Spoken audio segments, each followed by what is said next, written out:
ഒരു റിക്രൂട്ട്മെന്റ് പ്രോസസ്സിന്റെ ഭാഗമായി കുറച്ചു പേർക്ക് ഇന്റർവ്യൂ എടുക്കാനുള്ള ഒരു പുറപ്പാടുമായിട്ട് ഇറങ്ങിയതാണ്. അപ്പോഴാണ് വീടിന്റെ മുറ്റത്ത് നിൽക്കുന്ന ഈ മഞ്ഞച്ചെടിയെ ഞാനൊന്ന് ശ്രദ്ധിച്ചത്. എന്നാൽ ഇതിനു മുമ്പ് അത്ര വലിയ കാര്യമായിട്ടൊന്നും ഇതിനെ നോക്കിയിരുന്നില്ല. ആരോ നട്ടു വളർത്തി. എന്നാൽ ഇപ്പോൾ അത് എത്ര ഭംഗിയായി, എത്ര മനോഹരതയോടെ അത് നിൽക്കുന്ന കാണുമ്പോൾ എത്ര സന്തോഷമാണ് നമുക്ക്. എന്നാൽ ഈ ചെടിക്കും പറയാനുണ്ടാവില്ലേ ഒരു കഥ? കുറച്ച് നാളുകൾക്ക് മുമ്പ് ഉണങ്ങി വരണ്ട ഒരു ഇലയും പൂവൊന്നും ഇല്ലാതെ നിന്ന സമയത്ത് ആരും അതിനെ നോക്കിയിരുന്നില്ല.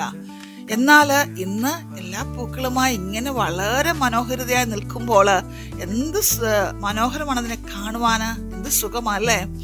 അതുപോലെ നമ്മുടെ ജീവിതവും ചില സമയങ്ങളിൽ നമ്മൾ ഉണങ്ങി വരേണ്ട അവസ്ഥ, ആരും നമ്മളെ നോക്കുവാനില്ലാത്ത അവസ്ഥയൊക്കെ ഉണ്ടാകും. എന്നാൽ ആ സമയം കഴിഞ്ഞു പോകും, ഭാരപ്പെടേണ്ട. ഈ ചെടി പറഞ്ഞതുപോലെ ഒരു ദിവസം ഞാനും പൂക്കും. നമ്മൾക്കും മറ്റുള്ളവർക്ക് പ്രകാശം പരത്തുവാന്, മറ്റുള്ളവർക്ക് ആശ്വാസം പകരുവാനൊക്കെയും നമുക്ക് സാധ്യമാകും. നമ്മുടെ നല്ല സമയം വരുമെന്നേ. അതിനായി കാത്തിരിക്കുക ക്ഷമയോടെ. Thank you. God bless you.